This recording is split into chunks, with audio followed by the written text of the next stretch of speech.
Le focus du jour nous entraîne en Inde. Le pays est le premier producteur mondial de mica, un minerai brillant qui entre notamment dans la composition de nombreux cosmétiques. Pour l'extraire, des milliers de petites mains travaillent dans des mines à ciel ouvert dans des conditions très rudimentaires, notamment des enfants, et ce, dès l'âge de 5 ans. Pourtant, en Inde, la loi interdit clairement cette pratique. Une équipe de France 2 s'est rendue sur place. C'est un reportage signé Nicolas Bertrand, Thomas Donzel et Novodita Kumari.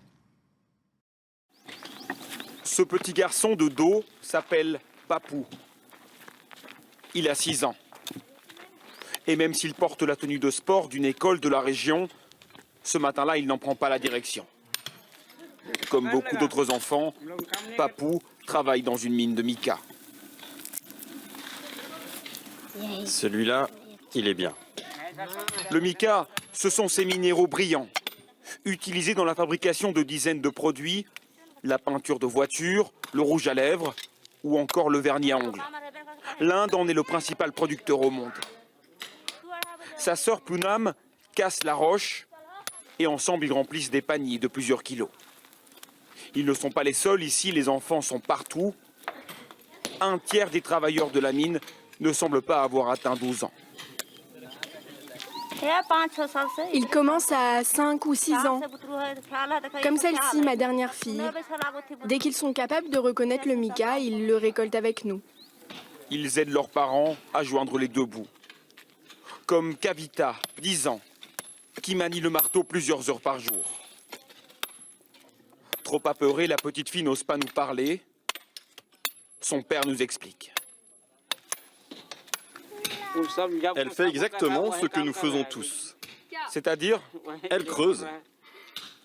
Bien sûr, c'est notre travail. Alors pourquoi ne serait-elle pas douée pour ça? C'est le seul travail dans la région. Si nous ne faisons pas ça, comment survivrons-nous? le mica est utilisé aux 4 coins de la planète par de grandes compagnies. Mais ici, il ne vaut presque rien, 13 centimes le kilo. Les familles doivent en récolter toujours plus, un cercle vicieux. Il faut une journée entière pour remplir 2 fois ce panier et gagner 3 €. Et avec ça, je suis censée prendre en charge ma famille de 10 personnes. Comment je peux les habiller, les envoyer chez le médecin ou à l'école? Vous pouvez me le dire? Sur les hauteurs, le propriétaire de la mine connaît la loi.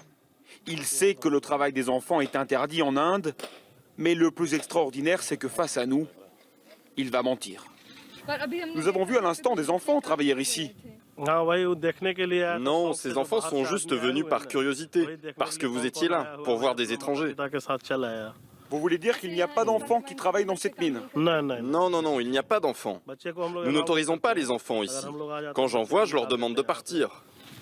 Selon les associations, 5000 enfants travaillent dans les mines de mica. Le minerai est ensuite vendu, intermédiaires, revendeurs, exportateurs. 90% part alors vers la Chine, où les fabricants de cosmétiques, entre autres, ne peuvent plus déterminer l'origine du produit. Une opacité qui arrange tout le monde, sauf les petites mains du mica. Un homme essaye pourtant de changer les choses. Asseyez-vous.